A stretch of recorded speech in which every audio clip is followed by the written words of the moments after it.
Chapter 6. Eventually, we receive a clean bill of health. I honestly don't know how long we were in the medical center. Time moved slowly, but at least we could rest. We soon fall back into our regular routine. One of our pastimes, if you can call it that, is taking a stroll through the ship, studying the guards' rounds. We want to absorb every iota of information that could potentially help us escape. Shouts and bangs echo off the walls. Down the hallway, 2 Alkans are pushing a skinny guy around. They're freaky looking. Blue tentacles, one eye, jagged teeth. But that doesn't stop me. "Hey!" I scream. "Leave him alone!" I race over, Wesley right beside me. They transfer the shoves to me, but I shove back. Wesley and I start fighting them, pushing the guys aside, dodging their blows, defending each other, while the skinny guy's doubled over in the corner.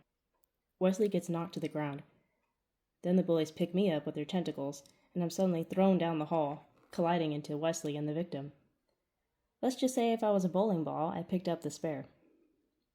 One of the bullies rips a food replicator out of the floor, like it's a cardboard box, holds it above us. Maybe coming to Skinny Guy's rescue was a dumb idea. Wesley covers a stranger. I wrap my arms around the both of them, sandwiching Wesley. Wincing, we brace for impact. When nothing breaks over our heads, I open my eyes. The guy stands there, frozen, eye wide, as he's electrocuted from behind. Sick yanks the stun baton away. Finally able to scream, the Alkan shrieks and slumps to the ground, tentacles curling in pain. "What is going on?" Sick marches toward me. I catch my breath. "These guys were beating the tar out of this poor kid." I gesture to the crumpled heap. "He was asking for it," the other bully growls. "Do you know what kind of scum he is?" "Enough!" Sick glares at all of us. "How many times do I have to say this? Save your fighting for the arena." He glances at the broken food replicator. "That's coming out of your perks, Miv." The guy groans, pushing himself up. "Now get going!" Eyeing his stun baton and heated expression, the Alkans leave, grumbling. Seeing peace is restored for the moment, Sick moves on. Wes and I check on the victim. "Are you okay?" Wesley asks, helping him up. "Do we need to get one of the doctors?" He moans. No. I've been through worse." Now that he's standing, I have a clear view of him. He resembles a frilled neck lizard. The frills are down, covering his neck. His skin is pale green, eyes are red. But there's no evil or anger in those eyes. He appears grateful and surprised. "Thank you," he says. "Thank you for defending me." "Of course. We don't like bullies." I slap him on the back. He gives a weak chuckle. "Neither do I." "You did well in your fight, Price," Merc tells me. "Especially for your first time." Stretching, I look up at Merc, surprised to receive a compliment from him. "Thanks. But you could have done better."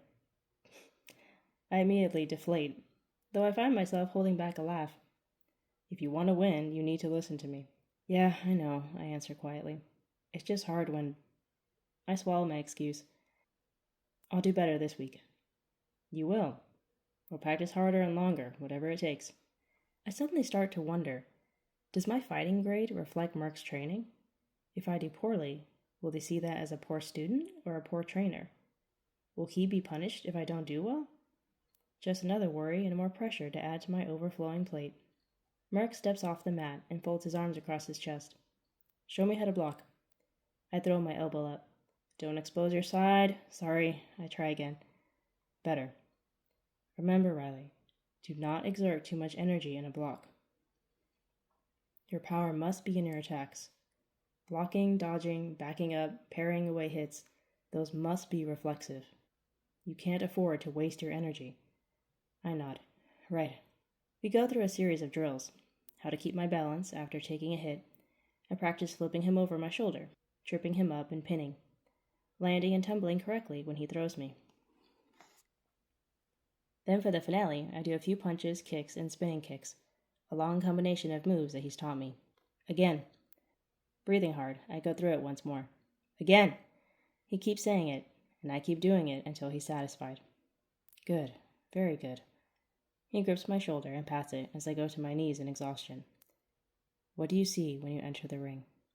I'm trained by now. I know what he wants to hear, so I give it to him. "My enemy." "And what do you do to your enemy?" "Take him out, as quickly and as efficiently as I can." He points at me, and I think I see the faintest hint of a smile. Keep fighting like that, and you will. Our third fight, Wes and I wait in the corridor. I'm sparing you the details of our second fight. We got our butts kicked. Again. The crowd is jabbering, so it's already crazy loud. Wesley jumps up and down, like he's doing jump rope, pumping himself up.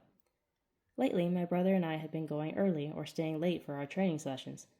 We've also been practicing together in our room and doing push-up contests. I think it shows. I hope it shows in the arena. Please welcome the Price Brothers, Farrell announces. The hatch opens, and Wes and I step out. The crowd cheers. And let's welcome Fate and Crusher! As the audience claps and then begins to place their bets, I study our competitors.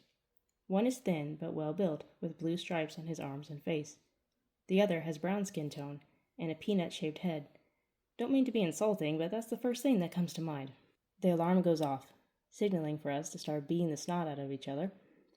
Focus on one opponent, take him down, and then move on to the next. They swing almost in unison, and the audience livens as Wes and I duck.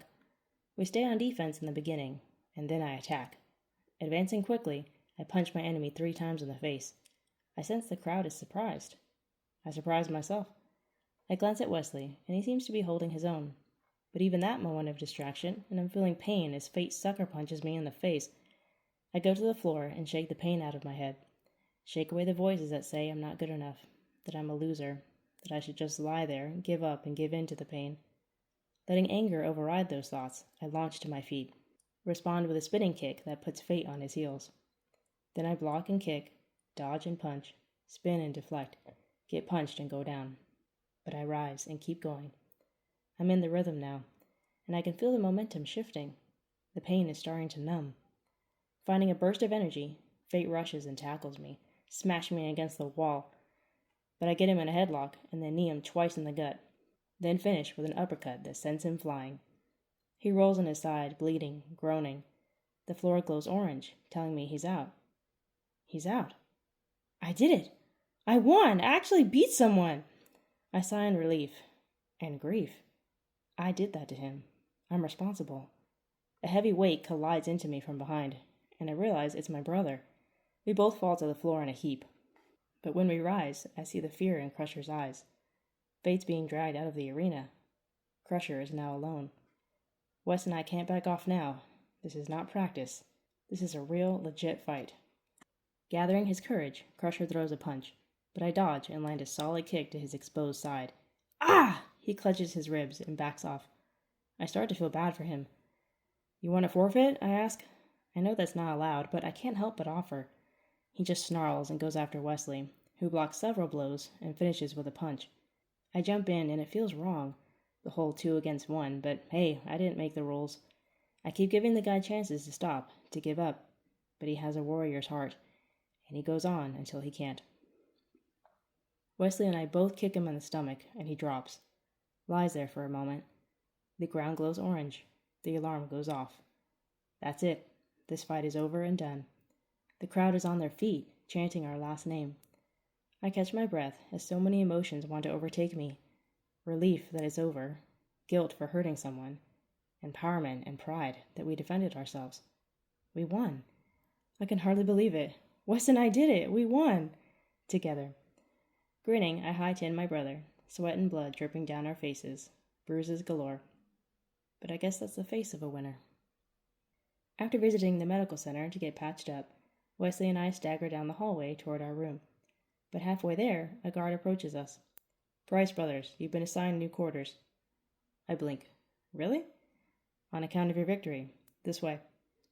Curious, we follow him down the corridor. Our first win, our first perks. Your things have already been transferred, including the scroll.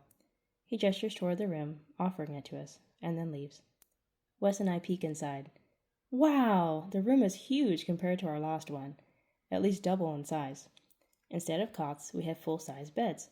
Actual beds with actual well-stuffed pillows and comforters and sheets, the whole deal. Plus, 2 comfy gray chairs have been added to the room. And no holes in the walls, no way for bugs to get in, though Neon had already solved that problem. Wow, I breathe out. Beds and chairs! Never thought I'd be so grateful for the simple things. Wesley grins. Yeah, me either.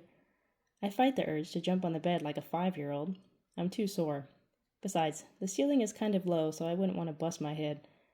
I smile as a memory is triggered. Remember how Mom used to get so mad when we would jump on the beds? Wesley laughs. How could I forget? Neon scurries over to greet us. Well, to greet Wesley. He tolerates me. He may even like me, but he adores Wesley and won't leave his side once we're home. Home? I shudder and shake my head. This is not home. This will never be home. You okay? Wesley qualifies as a mind reader for me. I'm fine. Pulling out a metal bolt that he found in the hallway, Wesley offers it to Neon. You hungry, boy? Okay, sit. He sits. Spin? Neon turns in a circle. Good boy! Leaning down, Wesley feeds him the treat. Actually, something is bothering me, I tell him. You mean besides the fact that we're prisoners forced to fight in a coliseum? Ignoring that, I plunge ahead. Wes, we did really well today. I look at him. Like, really well. I mean, those aliens were strong. And more experienced. How did we win? I let my hands fall at my sides. Wesley straightens, smoothing his shirt. I don't know. I'm just glad we did. All that training must be paying off. Too tired for more conversation, he face plants on his bed. This is so much comfier than those cots. Listen, I am glad we won today. I'm relieved. I'm just surprised. I sit on one of the chairs and take my shoes off. There's a part of me that feels different lately. Like a certain strength, a power, awakening in me. It's hard to describe, hard to explain. I stand, seeing he hasn't moved or flinched in the slightest. Are you even listening? Silence.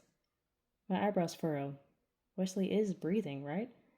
I tiptoe over and relax when I see the rise and fall of his back, and then grin when he starts snoring.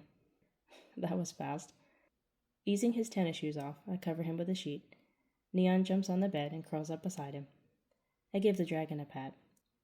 Okay, I'll admit it, he's growing on me.